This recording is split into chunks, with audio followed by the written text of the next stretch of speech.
One nation one election सुना है, one district one product सुना है, लेकिन 1 मिनट 1 ब्लॉक तो ये पहली बार सुनने को मिल रहा है। हर 68 सेकंड में एक आदेश सरकार की तरफ से आ रहा है कि ये पोस्ट हटा दो। मार्च से जुलाई 2026 के बीच में सरकार ने 1275 पोस्ट हटवाने के आदेश दिए। आप समझ रहे हैं, 51% ऑफ द ऑर्डर्स कि ये पोस्ट हटाओ, ये पोस्ट हटाओ, सब इंस्टाग्राम से दिक्कत थी। ये उसी समय की बात है जब कॉकरोच जनता पार्टी का आंदोलन चला और सरकार पूरी तरीके से नैरेटिव की जंग हार गई। आप याद कीजिए, जब प्रधानमंत्री फ्रेंड्स बोल करके आए तो वो इंस्टाग्राम पर आए, ऐसे यूं खड़ा वाला वीडियो। आपकी नाक के नीचे से एक आंदोलन इंस्टाग्राम पर खड़ा हो गया और आपको भनक ही नहीं थी, क्योंकि आप एक जिद में थे कि नैरेटिव तो हम ही चला रहे हैं। वन डिस्ट्रिक्ट वन प्रोडक्ट सुना है, वन नेशन वन इलेक्शन सुना है, वन नेशन वन तमाम और चीजें सुनी हैं, लेकिन 1 मिनट 1 ब्लॉक तो ये पहली बार सुनने को मिल रहा है। सरकार ने क्या सोशल मीडिया प्लेटफॉर्म्स को एक एक मिनट के नोटिस पर लोगों के ट्वीट, इंस्टाग्राम वीडियोस और तमाम और कंटेंट ब्लॉक करने के लिए कहा। अब इंडियन एक्सप्रेस के हवाले से एक इन्वेस्टिगेशन सामने आई है जो यह बताती है कि भारत सरकार ने बिल्कुल यही किया। इस पूरी प्रस्तुति में हम एक एक करके उस रिपोर्ट को समझेंगे, उसका सार यहां पर आपके सामने प्रस्तुत करेंगे। यह इंडियन एक्सप्रेस की एक स्पेशल इन्वेस्टिगेशन है। यह इन्वेस्टिगेशन क्या बताती है और इसके बाद आप अपनी सरकार से क्या सवाल पूछें। ऐसा क्यों कर रही है सरकार, क्या तकलीफ है? क्योंकि ये जो समय था जब सरकार ये कर रही थी, एक एक मिनट में एक एक पोस्ट हटवा रही थी, ये उसी समय की बात है जब कॉकरोच जनता पार्टी का आंदोलन चला और सरकार पूरी तरीके से नैरेटिव की जंग हार गई। क्या ट्वीट्स और इंस्टाग्राम ब्लॉक करा करके सरकार नैरेटिव जीत सकती है? नमस्कार, मेरा नाम है संकेत उपाध्याय और आप देख रहे हैं इशारों में डबल चेक पर। तो जैसे मैंने आपको बताया, ये एक्सक्लूसिव रिपोर्ट है, स्पेशल इन्वेस्टिगेशन इंडियन एक्सप्रेस की।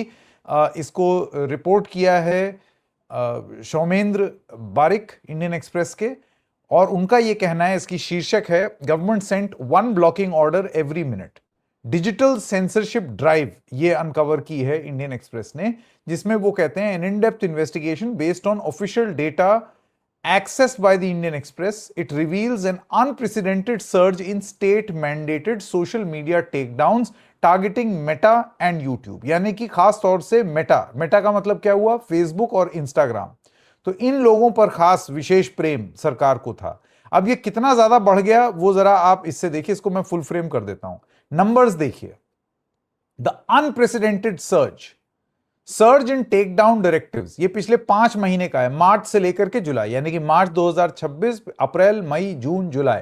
इसी बीच में क्या हुआ आप जानते हैं? इसी बीच में ये आंदोलन हुआ था जून जुलाई में, और उससे पहले मई में आप जानते हैं वो कॉकरोच जनता पार्टी का नाम, और उससे पहले वो स्टेटमेंट, ये सारी चीजें तभी होने लगी।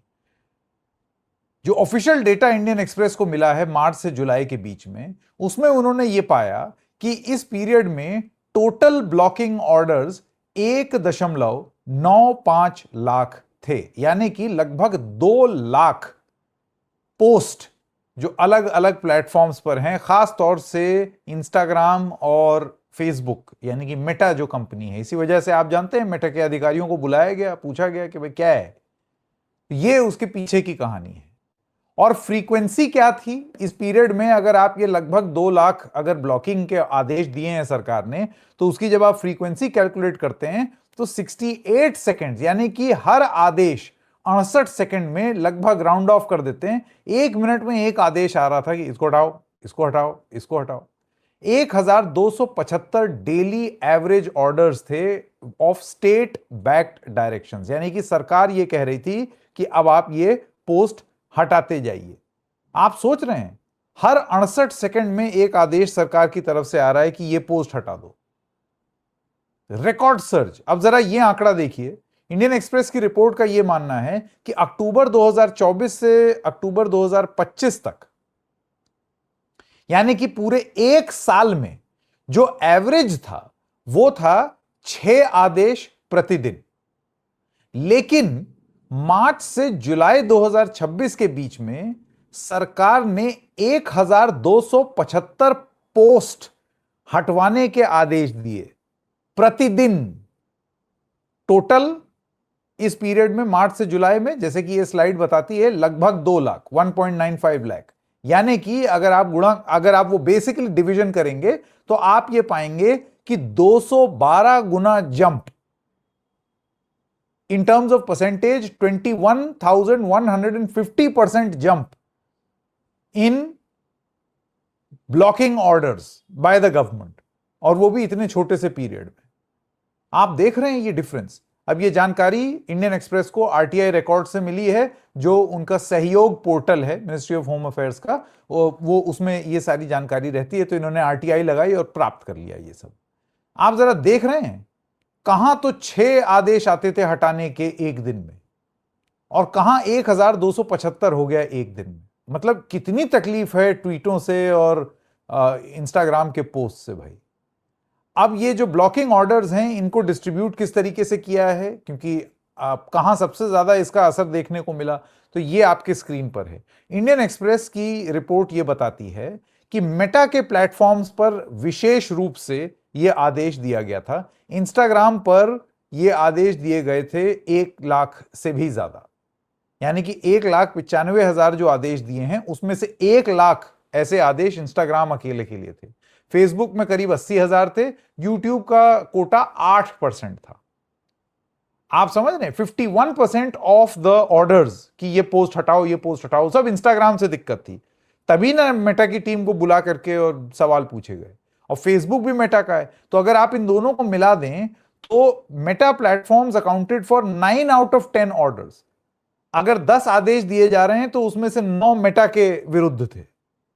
तभी मेटा यहां आकर के सॉरी बोल करके गया सरकार को, सरकार ने सॉरी बुलवा लिया मेटा से। तो ये था मार्च से मई के बीच में। और रिपोर्ट क्या कहती है? Protest mobilization, why Instagram took 51% of the hit. Instagram युवाओं के लिए और स्टूडेंट जो प्रोटेस्ट हो रहा था उसके लिए प्राइमरी मोबिलाइजिंग प्लेटफॉर्म हो गया। यानी कि इंडियन एक्सप्रेस का यह मानना है, और ये तो हम सब देख ही रहे हैं, कि मुख्य रूप से सारी बातें इधर पूरी सरकार का फोकस ट्विटर पर रहता है। सब लोग ट्वीट खेलते रहते हैं। आप याद कीजिए, जब प्रधानमंत्री फ्रेंड्स बोल करके आए तो वो इंस्टाग्राम पर आए, ऐसे यूं खड़ा वाला वीडियो। लेकिन उसके पीछे की गणित ये थी भाई, आपकी नाक के नीचे से एक आंदोलन इंस्टाग्राम पर खड़ा हो गया और आपको भनक ही नहीं थी। क्यों? आप एक जिद में थे कि नैरेटिव तो हम ही चला रहे हैं। It coincided with nationwide students' protests against exam paper leaks at Jantar Mantar. Officials confirmed notices were rushed during peak protest momentum. यानी कि जो वो 1-1.25 महीने का आंदोलन चला, उस दौरान सबसे ज्यादा ये नोटिस दिए सरकार ने कि ये पोस्ट हटाओ, ये हटाओ, ये हटाओ। और 10 में से 9 पोस्ट इंस्टाग्राम और फेसबुक के लिए थे। तो इंस्टाग्राम में 51% पोस्ट सरकार ने हटाए। तो ये सारी चीजें यहां पर इस रिपोर्ट में देखने को मिली। अब सेंसरशिप का आर्किटेक्चर क्या है, इंडियन एक्सप्रेस क्या बताती है, ये देखिए। ये एक ऑडिट है, वो ये बताता है कि एक मिनिस्ट्री ऑफ होम अफेयर्स द्वारा एक सहयोग पोर्टल बनाया गया है। इसमें क्या होता है कि अब बजाय इसके कि सब लोग अपना अलग अलग सब ये बोलें कि ये पोस्ट हटवाइए और ये हटवाइए, होम अफेयर्स मिनिस्ट्री ने कहा कि हम एक पोर्टल बना देते हैं। इसी में जितनी एजेंसी हैं जिनको जो जो पोस्ट हटवाना है वो सीधा सीधा बता दें, यहीं लिख दें और फिर वो हट जाएगा। All major tech platforms, Meta, YouTube, X, इन सब लोगों को ऑनबोर्ड कर दिया है इस इंफ्रास्ट्रक्चर में। यानी कि यहां सहयोग पोर्टल में सरकार बता देगी, सरकार की एजेंसियां जैसे कि पुलिस और तमाम, वो बता देंगे कि ये हटाओ, तो फिर ये मेटा और यूट्यूब और एक्स जैसी कंपनी फिर यहीं से पोस्ट हटा देंगी। तो एक सेंट्रलाइज्ड टेकडाउन हब ये सरकार ने बना दिया सहयोग पोर्टल से। इंडियन एक्सप्रेस की इन्वेस्टिगेशन ये कहती है कि Meta has integrated it's API with सहयोग portal, allowing content flagged through government directions to be automatically taken down without separate human review. यानी कि मेटा, फेसबुक एंड इंस्टाग्राम, अब क्या है, इधर सरकार ने जैसे ही बताया कि इसको हटाओ, मेटा एकदम बिल्कुल आतुर होकर के हाँ हाँ हटाओ हटाओ हटाओ। तो ये चीज अभी देखने को मिली है। इसी वजह से मेटा के सबसे ज्यादा थे। अब ये machine to machine take down काम कैसे करता है? दरअसल 3 स्टेप का ऑटोमेशन है इस रिपोर्ट के हिसाब से। ये बताता है कि नंबर 1, सहयोग पोर्टल पर पुलिस एक यूआरएल डालती है, यानी कि एक कोड डालती है। अब यूआरएल क्या हुआ, आप लोग जो जेनजी हैं वो तो जानते हैं, जो नहीं है उनको बता दें। आप कुछ भी पोस्ट करेंगे और शेयर करेंगे तो वो एक कुछ टेक्स्ट बन के आता है। व्हाट्सएप में आपने देखा है ना, जब लोग एक दूसरे को फॉरवर्ड करते हैं तो वो यूआरएल हुआ। तो इस यूआरएल को कोई भी पुलिस फोर्स या कोई भी फोर्स वो इस वेबसाइट पर डाल सकती है कि ये ऑब्जेक्शनेबल है, इसको हटाया जाए।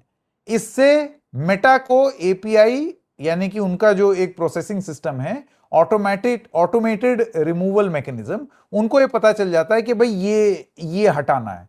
इसमें फिर वो ह्यूमन रिव्यू की गुंजाइश ही खत्म। क्यों? सरकार का नया नियम आ गया। अब वो कई दिन लगा करके आपको हक मिले कि आप उसमें ये बोलें कि भाई ये गलत हुआ है, मैं आई प्रोटेस्ट, वो सबकी गुंजाइश ही नहीं छोड़ी सरकार ने।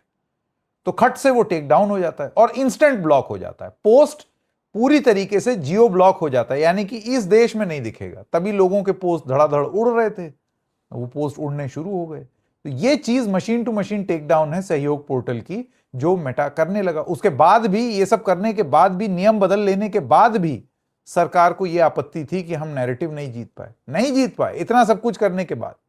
अब लीगल इंस्ट्रूमेंट क्या अप्लाई किए गए हैं? सेक्शन 79(3)(b) आईटी एक्ट का लगाया गया है। मोस्ट सहयोग नोटिस, यानी कि पुलिस जो भी पोस्ट टेक डाउन करती है उसमें यही सेक्शन का इस्तेमाल करती है आईटी एक्ट का। Platform must remove content to retain safe harbour immunity. अब ये प्लेटफॉर्म क्या है? फेसबुक, इंस्टाग्राम, एक्स, ये लोग सब इंटरमीडियरीज हैं। इंटरमीडियरीज क्या होता है? इसका मतलब यह है कि कल को अगर इन पर कोई कुछ लिख रहा है, सरकार इनके ऊपर एफआईआर नहीं करेगी। वो इसलिए नहीं करेगी क्योंकि इनका तो ये कहना, भैया हम तो डाकिए हैं, अब चिट्ठी में क्या लिखा है उसमें डाकिया क्या कर लेगा। तो सरकार ने बोला ठीक है, तो फिर डाकिया नियम के हिसाब से चलेगा। अगर हम चिट्ठी देख करके ये बताते हैं कि सुन डाकिया, ये चिट्ठी मत दे, ये वापस ले ले, तो फिर डाकिये को वापस लेनी पड़ेगी। और अगर डाकिये ने वापस नहीं ली तो फिर डाकिये के खिलाफ कार्रवाई होगी कि चिट्ठी तो तुमने लिखी है। इस चीज को कहा जाता है सेफ हार्बर इम्यूनिटी। तो वो सेफ हार्बर इम्यूनिटी के चलते ये कहा गया है कि आप ये जो आपको बोला जाए वो आप हटाइए। Non compliance risks criminal liability of user generated content, यही जो मैं चीज समझा रहा था। तो आप ये नहीं बोल सकते कि तो किसी यूजर ने बनाया है। अगर आप नहीं हटाएंगे तो सरकार आपके खिलाफ एक्शन ले लेगी कि आप खुद, डाकिया जो है वो चिट्ठी का लेखक बन रहा है और अपना दिमाग और अपना अकिल लगा रहा है। आगे बढ़ते हैं। अब सेंसरशिप नेट बढ़ गया है। सेक्शन 69A एक कन्वेंशनल रूट था। अब ये रूट क्या था? इसमें आईटी एक्ट में limited to national security public order has formal safeguards, यानी कि एकदम नेशनल सिक्योरिटी का कोई मुद्दा हो जाए तभी आप पोस्ट हटा सकते हैं। लेकिन सहयोग ऐप में ये जो नया सेक्शन आया है 79(3)(b, ये इस्तेमाल किया जाता है कई स्टेट एजेंसीज द्वारा, और इसमें आप ये समझिए कि उस तरीके के सेफगार्ड्स नहीं है, ये ऑटोमेटेड है। खट से आपने एक लिंक डाला, उधर से वो इन प्लेटफॉर्म्स ने उसको हटा दिया।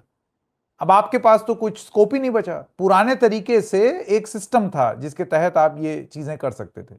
सरकार का ये मानना था कि भाई इस तरीके से तो तब तक तो चिड़िया चुग गई, खेत हो जाता था, तो ये नया सिस्टम वो लेकर के आए। लेकिन मोटी मोटी बात ये है, उसके बाद भी नैरेटिव तो हार गए, है ना। आइए आगे बढ़ते हैं। अब टेक जायंट्स ने इसको ऑटोमेट क्यों किया? क्योंकि एक 2 से 3 घंटे में टेक डाउन का मैंडेट आया है। पहले कंप्लायंस विंडो 24 से 36 घंटे की थी, यानी कि आज आपने कोई नोटिस सरकार ने दिया तो 36 घंटे बाद भी आप उसको हटा सकते हैं। अब ये आईटी मिनिस्ट्री के नियम बदल गए, आईटी इंटरमीडिएरी रूल्स 2021, उसमें अब इसको घटा के 2 से 3 घंटा कर दिया। This ultra tight deadline forced companies to deploy bot level API execution. इसका मतलब यह हुआ कि अब बैठ करके एक एक पोस्ट को 24 से 36 घंटे में ह्यूमन रिव्यू नहीं हो रहा है। अब यहां एक सरकारी एजेंसी ने बोला हटाओ, तो उधर उनके सॉफ्टवेयर में यह हुआ कि चलो भी हटा दो। तो मतलब कंप्यूटर ने ही कंप्यूटर से बात कर दी। इधर सरकार ने लिंक डाला और उधर इन प्लेटफॉर्म्स ने खट्ट करके उड़ा दिया। तभी तो इतने सारे लोगों के उड़ रहे हैं भाई। लगभग 2 लाख आपने टेक डाउन कर लिए मार्च से मई में। कैसे कर लिए? इस तरीके से किए। और ये कंपनी भी एकदम, मतलब इनको कोई दिक्कत नहीं, इनको तो धंधा करना है ना। तो इन्होंने खट से वो पोस्ट हटाने शुरू कर दिए। अब कॉन्सिक्वेंस ऑफ ऑटोमेशन ये हुआ कि अब ह्यूमन रिव्यू की कोई जगह ही नहीं है. No pre execution verification of statutory thresholds. User whose post are remove lose immediate legal remedy. अब आपका पोस्ट हट गया, अब आप क्या करेंगे? अब कितने लोग अदालत चले जाएंगे? अब ये जो 2 लाख पोस्ट हटे हैं तो कोई 2 लाख केस थोड़ी हुए हैं अदालत में. कोई बहुत ही मोटिवेटेड होगा, जाएगा तो फिर राहत पा जाएगा, जैसे कि हमने कॉकरोच जनता पार्टी के केस में देखा था. अब एपीआई क्या है? API that executes takedowns automatically has no knowledge. यानी कि ये तो एक कंप्यूटर का सॉफ्टवेयर है भाई. सॉफ्टवेयर को तो कुछ नहीं मालूम, उसको तो कह दिया, आदेश दिया है कि भाई सुनो, ए हो तो बी कर देना. कंप्यूटर का software. It converts a conditional legal duty into an unconditional compliance. अपार गुप्ता का स्टेटमेंट है, एडवोकेट हैं, फाउंडर डायरेक्टर हैं इंटरनेट फ्रीडम फाउंडेशन के. उन्होंने भी इंडियन एक्सप्रेस की रिपोर्ट को यह बताया. तो each order covers hundreds of post. 1.95 lakh figure counts individual orders not single post. यानी कि जो आदेश दिए गए हैं, अब ये और खतरनाक बात है, आदेश के अंदर और पोस्ट भी हो सकते हैं. आप समझ रहे हैं? तो ये तो आदेश दिए गए हैं लगभग 2 लाख. सिंगल पोस्ट अगर आप जोड़ें तो पता नहीं कहां चला जाएगा. A single order can target hundreds of URLs, reels and profiles simultaneously. यानी कि आपने एक चिट्ठी लिखी, एक चिट्ठी में आपने 20 लोगों के नाम डाल दिए, 20 लोगों के नाम डाले तो वो 20 पोस्ट हटे. लेकिन ये आदेश इस रिपोर्ट के हिसाब से 1.95 लाख आदेश हैं. तो इनका यह कहना है इस रिपोर्ट का कि असली में अगर आपको वॉल्यूम देखना है तो हो सकता है वो 2 लाख से भी कहीं ज्यादा हो. अभूतपूर्व वृद्धि, 21,000% ज्यादा. ऑफिशियल गवर्नमेंट रिकॉर्ड्स क्या कहते हैं ये देख लेते हैं. ये रिपोर्ट कहती है कि होम मिनिस्ट्री का अपना 2024-25 की रिपोर्ट है कि 2024-25 में यही जो नया नियम है सेक्शन 79(3)(b), इसके तहत 1.11 लाख ये कंटेंट ब्लॉक किए गए. ये 2024-25 की बात थी. तो ले 5 महीने में ही पिछले पूरे साल भर में जितना कंटेंट आपने ब्लॉक नहीं किया वो सरकार ने 5 महीने में कर डाला, उससे भी ज्यादा. मतलब सारी हदें पार. ये सरकारी रिकॉर्ड हैं साहब जो इंडियन एक्सप्रेस ने एक्सेस किए हैं. एमएचए की एनुअल रिपोर्ट है जो इंडियन एक्सप्रेस ने कोट की. अब is this the world's largest social media base? भाई जाहिर सी बात है, हिंदुस्तान में आप देखिए कितना सोशल मीडिया बेस है. 600 मिलियन यूजर्स आपके टोटल हैं, जिसमें मेटा के जो ब्लॉक्स हैं वो 41,000 प्लस हैं, सर्च फ्रॉम 28,000. तो लगातार यहां पर एक, क्योंकि सोशल मीडिया का यूज ज्यादा होता है तो अब सरकार उसकी ब्लॉकिंग ज्यादा कर रही है. टाइमलाइन ऑफ की इवेंट्स जैसे कि आप यहां देख सकते हैं. मार्च में fast track 2 to 3 hour take down rules ये मार्च में शुरू हुए. जून में स्टूडेंट प्रोटेस्ट शुरू हुआ. जुलाई में प्रोटेस्ट कॉल ऑफ. ये 2025 गलत लिखा है, 2026 होना चाहिए, माफ कीजिएगा, ग्राफिक बनने में जरा गड़बड़ हो गई. तो protest called off bye education ministers resignation. यानी कि ये नियम आया और इस नियम का धड़ाधड़ इस्तेमाल करना शुरू कर दिया. अब इसको लेकर के तमाम बातें कही हैं, लैक ऑफ ट्रांसपेरेंसी की, चिलिंग इफेक्ट ऑन डिसेंट की. इसके बाद लोग जो हैं वो अपनी अभिव्यक्ति की आजादी लेकर के कहां जाएंगे? Precedents require actual knowledge of a court order before blocking. लेकिन यहां पर तो सरकार ने नियम ही बना दिया है कि किस तरीके से हो रहा है. ये सारी चीजें मैं आपको ऑलरेडी बता चुका हूं. तो ये है मोटी मोटी खबर पूरी इंडियन एक्सप्रेस की जो आपके सामने हमने रख दी, जिससे आपको एक आइडिया मिल गया कि सरकार ने कितने रिकॉर्ड मात्रा में पोस्ट ब्लॉक किए हैं और उसके बाद भी नैरेटिव आप हार गए. इशारों में बस इतना ही. फिर मिलेंगे किसी और मुद्दे के साथ. तब तक के लिए नमस्कार.